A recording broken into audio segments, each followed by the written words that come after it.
यह कहानी जीवन की सारी समस्याएं खत्म कर देगी।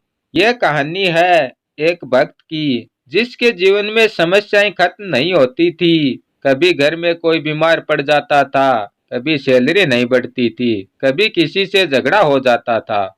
उसे लगता था कि समस्याएं खत्म नहीं हो रही हैं, जबकि मैं तो भगवान को इतना मानता भी हूँ। फिर भी भगवान मेरे साथ इतना बुरा क्यों करते हैं। अब एक दिन इसका ऑफिस में झगड़ा हुआ और इसे निकाल दिया। अब इसका बुरी तरह से दिमाग खराब हो गया और घर आकर भगवान की मूर्ति के सामने बैठ गया और बोला कि भगवान, आज आपको मेरे सपने में आना है और मुझसे बात करनी है। अब कमाल ये हुआ कि उसी रात भगवान उसके सपने में आए और बोले कि बताओ तुम्हारी क्या समस्या है। अब ये तो समस्याओं का भंडार लिए बैठा था, एक के बाद एक सुनाने लगा। तभी भगवान बोले कि ये तो जिंदगी का चक्कर है, चलता रहता है। इतनी समस्याएं तो सबके जीवन में होती हैं।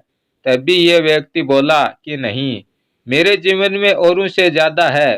तभी भगवान बोले, अगर तुम्हें ऐसा लगता है कि तुम्हारे जीवन में बाकी सब लोगों के जीवन की समस्याओं से ज्यादा है, तो तुम एक काम करो, तुम अपनी समस्याओं की एक पोटली बांधो और तुम्हारे पीछे एक बरगद का पेड़ है, उस पर ले जाकर टांग दो और वहां पर और लोगों की समस्याओं की पोटली बंधी हुई है, उनमें से एक ले आओ।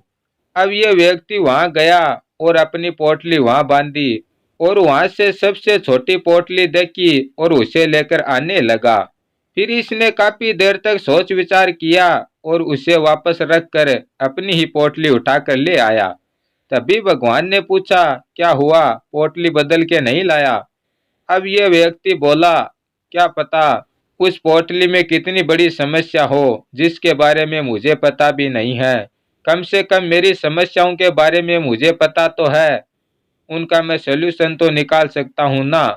अब मैं अपनी ही समस्या रखूंगा और इनका सलूशन निकालूंगा और आगे बढ़ूंगा। इस कहानी से हमें यह सीख मिलती है कि समस्याएं सबके जीवन में होती हैं, इसलिए अपनी समस्याओं का समाधान निकालिए और आगे बढ़िए।